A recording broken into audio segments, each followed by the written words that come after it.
Be me. My life measured out in coffee spoons and TPS reports. Spend 8 hours a day in a building that always smells faintly of burnt popcorn and industrial carpet cleaner. It's not a bad gig, pays the bills, lets me afford my hobbies. The work itself is just moving numbers from one spreadsheet to another. The people make it bearable, or at least they used to. Our department was a decent mix of people. A handful of us guys, a slightly larger group of women. For the most part, everyone got along. Callahan is the office vet. Probably been here since they were using stone tablets. He tells the worst jokes you've ever heard, but he knows every single system inside and out. If the network crashes, he's the guy who can actually fix it. The rest of us guys are just regular dudes. We talk about sports, video games, what we did over the weekend, the usual stuff. We're not a boys' club or anything. We just have common interests. The women in the office were cool too, for the most part. Livia is quiet, super smart, always has her headphones on but will give you a smile if you catch her eye. Jada is more outgoing, organizes the office potlucks and birthday card signings. And then there's Veronica. Veronica is our team lead. She was always a little intense, ambitious, the kind of person who uses corporate buzzwords in casual conversation. But she was fine. A bit of a try-hard, but competent enough. The atmosphere was pretty relaxed. We'd joke around near the coffee machine. If someone was struggling with a task, one of us would wander over and offer a hand. I remember a few weeks back, Livia was about to tear her hair out over an Excel formula. She was muttering to herself, clicking her mouse like she was trying to send it to the shadow realm. I walked over, saw she was wrestling with a lookup that wasn't pulling the right data, pointed out a tiny error in her table array reference, a single misplaced character. Her face lit up with relief. She said thanks, that I'd saved her hours of frustration. I just said no problem and went back to my desk. That was it. A normal human interaction, a colleague helping another colleague. That was the kind of place it was. The shift was subtle at first. Veronica went away for some kind of leadership summit for a couple of days. When she came back, something was different. It was like she'd been reprogrammed. Her email signature changed. It now included her pronouns and a link to an article about allyship in the modern workplace. Okay, whatever. Corporate virtue signaling. I'd seen it before. Then she started using new words. We need to address the emotional labor in this department. Let's circle back and unpack that comment. We all kind of rolled our eyes when she wasn't looking. The real change started about a month ago. It was a Tuesday morning, I think. Callahan was by the water cooler telling another one of his groan-worthy jokes. It was something about a pirate walking into a bar with a ship's wheel attached to his belt buckle. The punchline was, "Arr, it's driving me nuts." A couple of us chuckled politely. It's Callahan. It's what he does. Veronica walked past, and her face was like thunder. She didn't say anything, just gave us this look of pure disgust and walked to her desk. We all just kind of exchanged confused glances. Later that day, an email went out. Mandatory department meeting. Subject: fostering a more inclusive and respectful workplace culture. My stomach sank. I knew exactly what this was going to be. We all file into the main conference room, the one with the flickering fluorescent light that gives everyone a headache. Veronica is standing at the front, next to a projector screen displaying the title of her presentation. Livia and Jada are sitting in the front row, looking at her with these expressions of complete admiration, like they were watching a TED Talk. The rest of us, the guys, we all found seats in the back, a silent, unspoken agreement to stick together. Veronica starts talking. Her voice has this strained, sanctimonious tone, the voice of someone who has discovered the truth and is deeply disappointed that the rest of us are still living in darkness. She says she's been doing a lot of thinking since her leadership summit, that she's realized our department has a culture problem. She says there are systemic issues and patterns of behavior that make it an unwelcoming environment for women. I look around at the other guys. Everyone has the same blank, slightly stunned expression. We're a boring data entry department, not some high-pressure Wall Street firm. Then she starts listing her grievances, and she uses specific examples. For instance, the constant exclusionary humor that takes place. She looks directly at Callahan. Jokes that rely on old-fashioned, male-centric frames of reference create an in-group that implicitly excludes others. Callahan looks like he's been slapped. The man is 60 years old. He's been telling the same bad jokes since the Nixon administration. He's not trying to create an exclusionary framework. He just thinks pirates are funny. Veronica isn't finished. Then there's the issue of unsolicited help and mansplaining. My blood runs cold. I know what's coming next.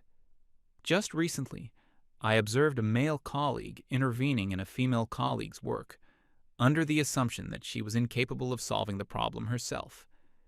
She doesn't say my name, but she glances in my direction. Livia, sitting in the front, refuses to make eye contact with me. I can't believe it. The Excel thing. I was just being helpful. She was clearly frustrated. She thanked me. Now it's being presented as some kind of patriarchal power play. My mind is reeling. I'm trying to process the sheer absurdity of it. She goes on. Small talk about sports is reinforcing male conversational dominance. Holding a door open is an act of benevolent sexism, which implies women are weak. Even complimenting a colleague on a well-written report is suspect, as it could be a microaggression, depending on the power dynamics at play. It's a minefield. Every single normal, polite human interaction we've ever had is being recast as a form of low-key oppression. One of the younger guys, a new hire in the department, tries to speak up. He's a good kid, maybe 22. He says something like, "I'm not sure that's fair. I think we all just try to be friendly and help each other out." Veronica cuts him off immediately. She tells him that his comment comes from a place of privilege and that he can't see the systemic issues because he's part of the group that benefits from them. She says his refusal to listen to women's lived experiences is part of the problem. The kid just shrinks in his chair, his face bright red. He doesn't say another word. That's when the rest of us knew. There's no point in arguing. The verdict is already in. We're guilty. Veronica clicks to her final slide. It's titled New Departmental Communication Protocols. This is where she lays down the law. Rule number 1. All communication between colleagues must be strictly work-related. No more personal conversations or small talk. Rule number 2. All work-related requests, no matter how small, must be submitted via email or the official project management software. This is to create a paper trail and ensure accountability. Rule number 3. Do not offer help to a colleague unless they have explicitly requested it in writing. Rule number 4. Maintain professional distance at all times. The office is a place of work, not a social club. She looks out at all of us, a smug, satisfied smile on her face. Livia and Jada are nodding enthusiastically. This will ensure that our department becomes a truly safe, respectful, and productive environment for everyone, she concludes. The meeting ends. We all file out in complete silence. The air in the office is thick with resentment and confusion. The women, at least Veronica's little clique, look triumphant, like they've just won a major victory. The rest of us guys kind of drift towards the break room, needing a moment to process what the hell just happened. We're all just standing there, not really saying anything. One guy is just shaking his head, muttering unbelievable, over and over. Another one looks like he wants to punch a wall. I just feel tired, defeated. It feels like we've been accused of a crime we didn't commit and sentenced without a trial. Then Callahan speaks. His voice is low and steady. All the usual humor is gone. "All right," he says. "Let's talk." We find an empty conference room at the end of the hall and close the door. The younger guy who tried to argue is fuming. "We should go to Gideon," he says, talking about our department head.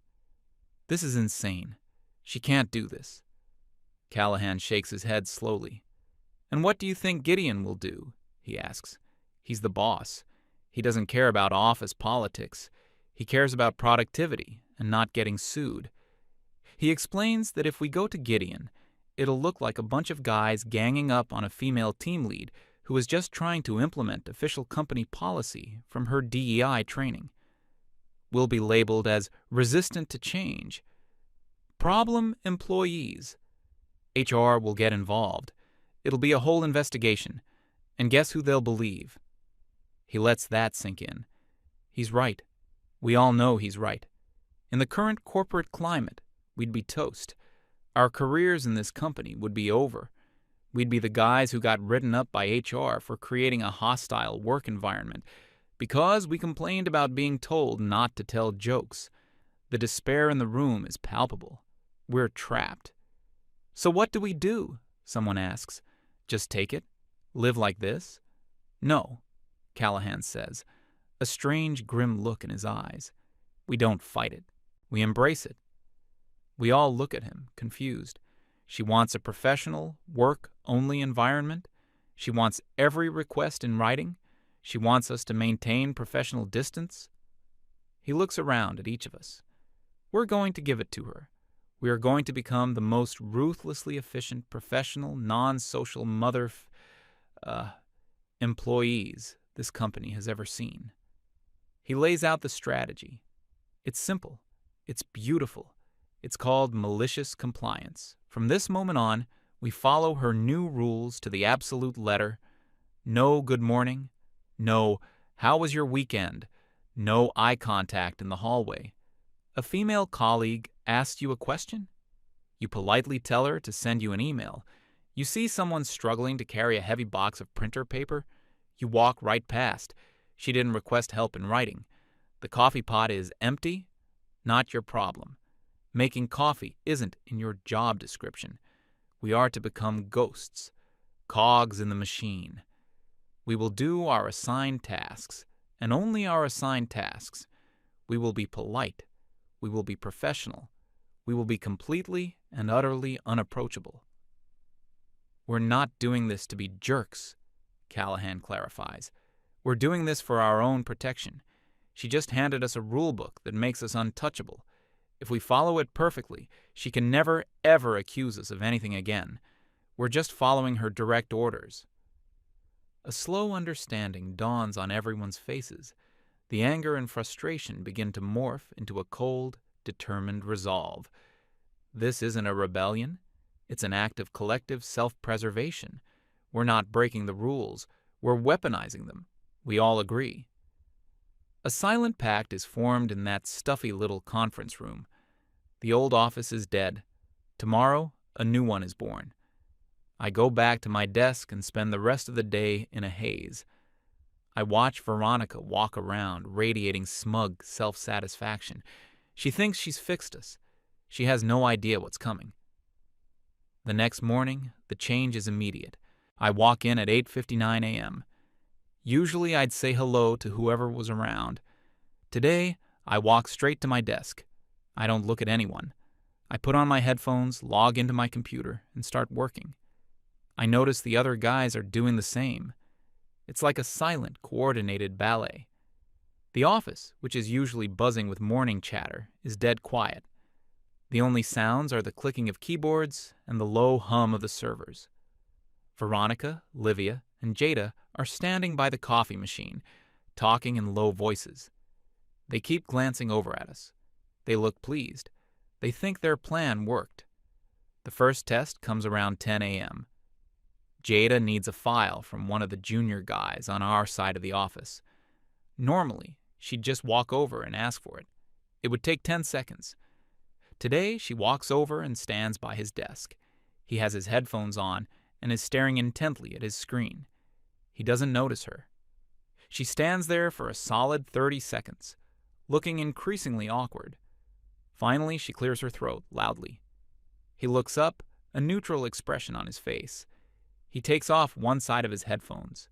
Yes? Hi, she says, a little thrown off by his tone. I need the quarterly report file. He nods slowly. Okay. Please send me a formal request via email, and I will add it to my task queue. Then he puts his headphone back on and turns back to his screen. The look on Jada's face is a perfect mix of shock and indignation. She stands there for another few seconds, speechless, then turns on her heel and stomps back to her desk. I can see her furiously typing out an email.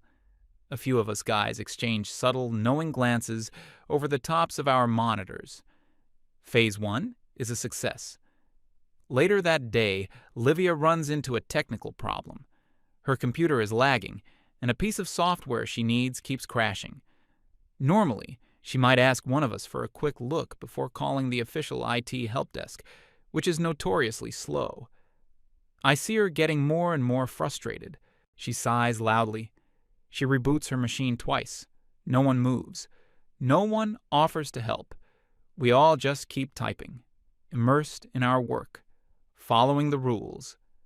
Finally, with a huff of frustration, she picks up her phone, and I can hear her on the line with the help desk, describing her problem in excruciating detail.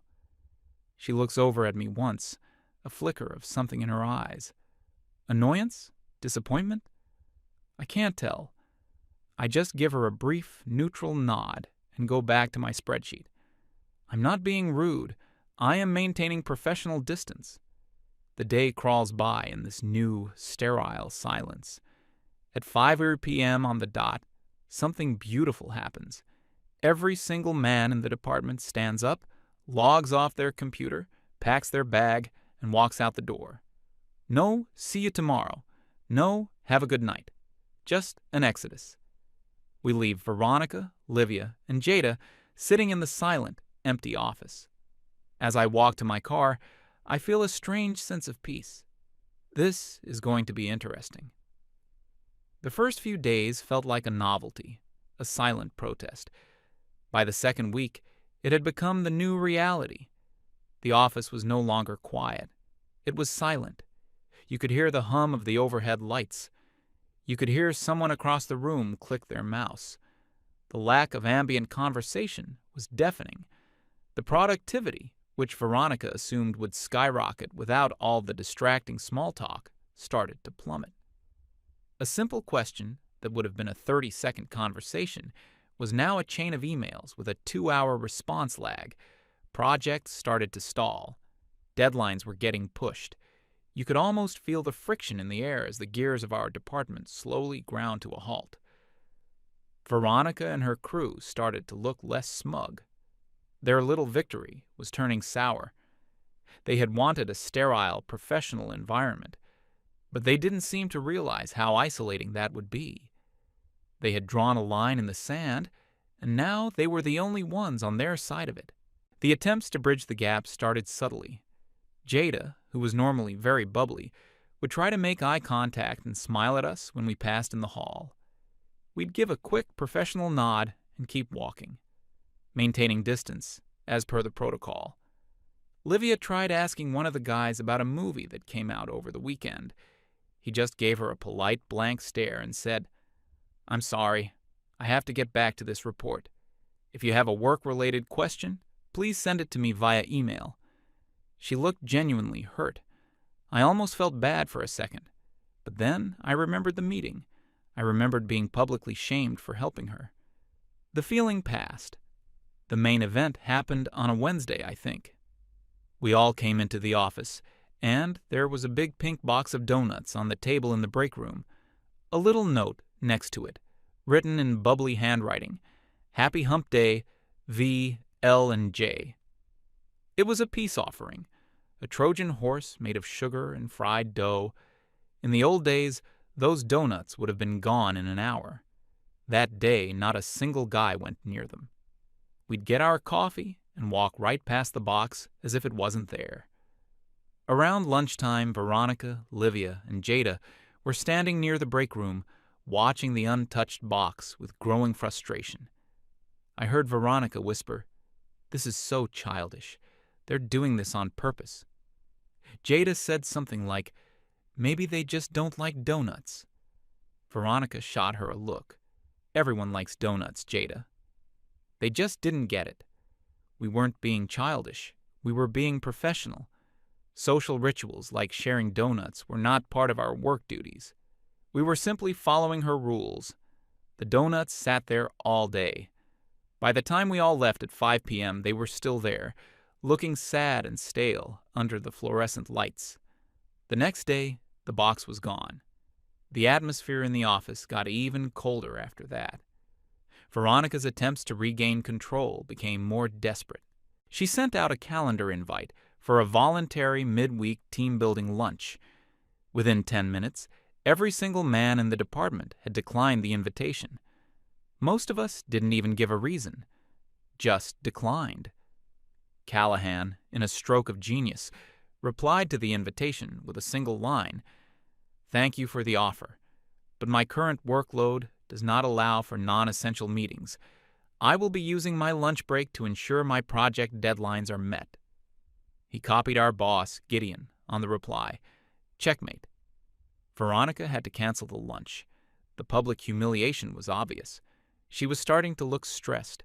The circles under her eyes were getting darker.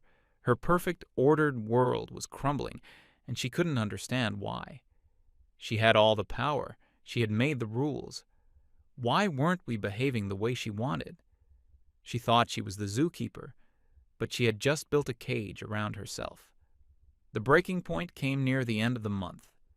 Our department had a huge quarterly presentation for the company's executive team.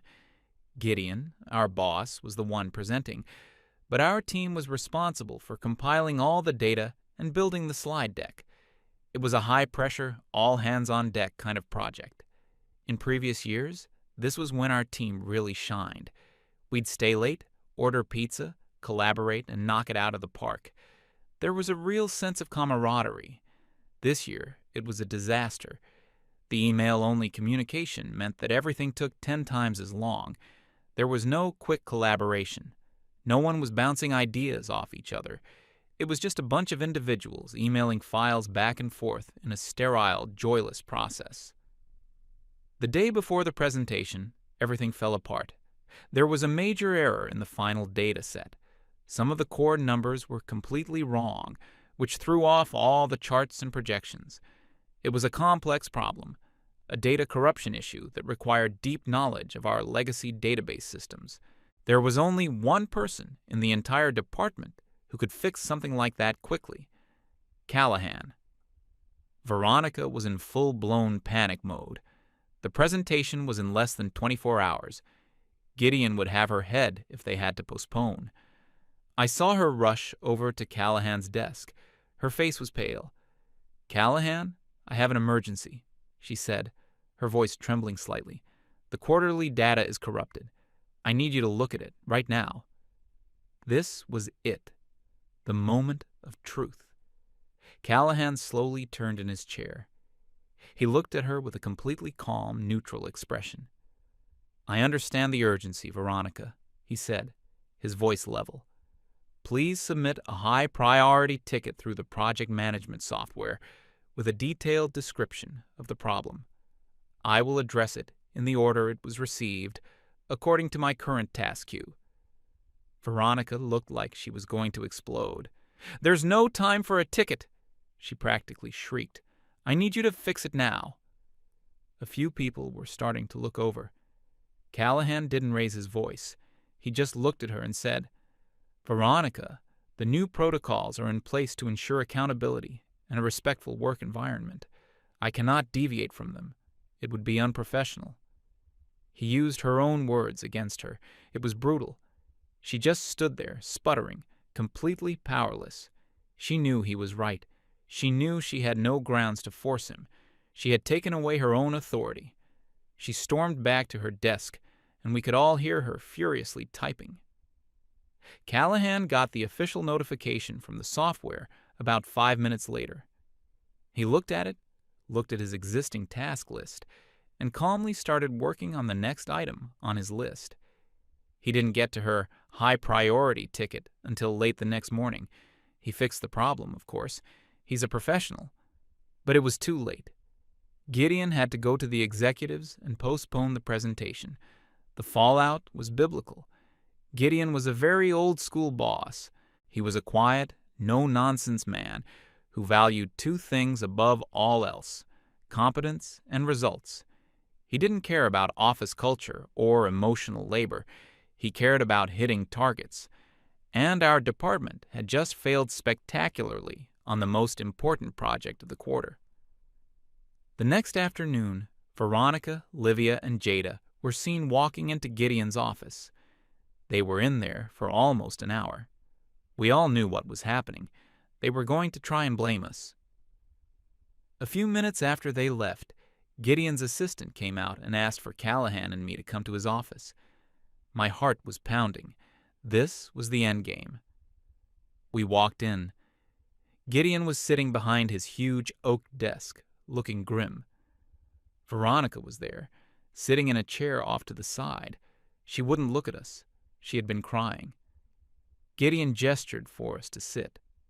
"All right," he started, his voice low and dangerous. "I've just heard a very disturbing report from your team lead."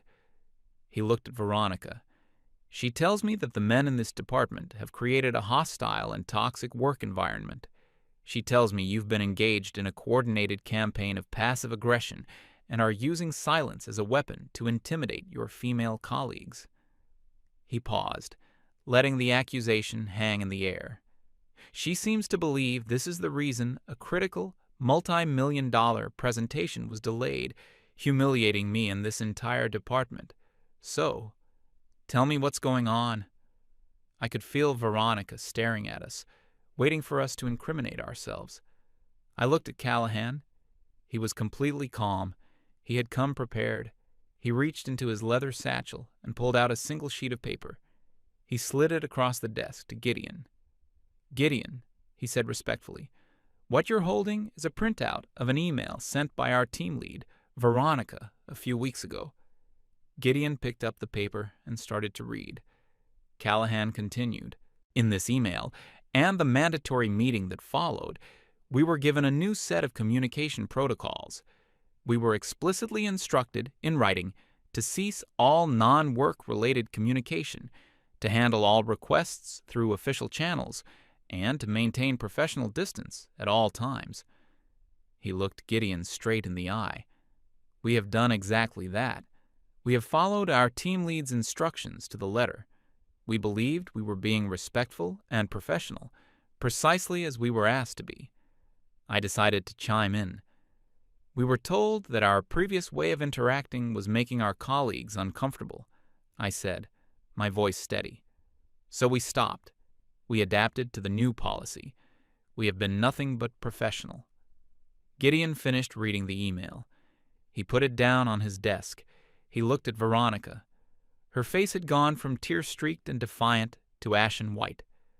The silence in the room stretched for an eternity. Gideon finally broke it. He looked at Veronica, and his voice was cold as ice. "Let me get this straight," he said. "You implemented a set of rules that actively discourage teamwork, collaboration, and basic human interaction. Then, when your department's performance collapsed as a direct result of these rules, you come crying to me and accuse your team of being hostile for following your rules?" Veronica opened her mouth to speak, but no words came out. She looked like a fish out of water. "The quarterly numbers are down 15%, Gideon continued, his voice rising. "My most important presentation of the year was a catastrophic failure, and you're telling me it's because you decided to conduct some kind of social experiment on your own team?" He shook his head in disbelief. "This isn't a university seminar, Veronica. This is a business. We are here to do a job, and you have catastrophically failed at yours." He stood up. "This meeting is over. Callahan, Sam, thank you for the clarification. You're dismissed." We stood up and walked out of the office, not looking back at Veronica. We didn't need to. We had won. The aftermath was swift. Veronica was not fired, but she was demoted. She was stripped of her team lead title. She's still in the department, sitting at a desk in the corner, just another data drone like the rest of us. Her authority is completely gone. No one listens to her. Even Livia and Jada keep their distance from her now. Gideon sent out a department-wide memo the next day. It was short and to the point. It said that the previous communication protocols were rescinded and that all employees were expected to collaborate effectively to achieve business goals. It was a complete reversal. But things didn't go back to the way they were. They couldn't. The trust was gone. The old camaraderie was shattered. We guys are civil. We'll say good morning. We'll answer a direct work question. But the extra stuff is gone. We don't offer help unless asked. We don't make small talk by the coffee machine. The bad jokes from Callahan have stopped. We do our work. We do it well. And at 5 p.m. we leave. The office is more productive now than it was during Veronica's reign, but it's still quiet. It's a place of work, nothing more. The life has been drained out of it. It's not a victory that feels good. Nobody is celebrating. We didn't win a war. We just survived one. We learned a valuable lesson, though. You can't win when they make the rules. You can't win when they can change the rules at any time. The only way to not lose is to stop playing their game altogether. So we did. We just do our jobs now. And in its own weird way, it's peaceful.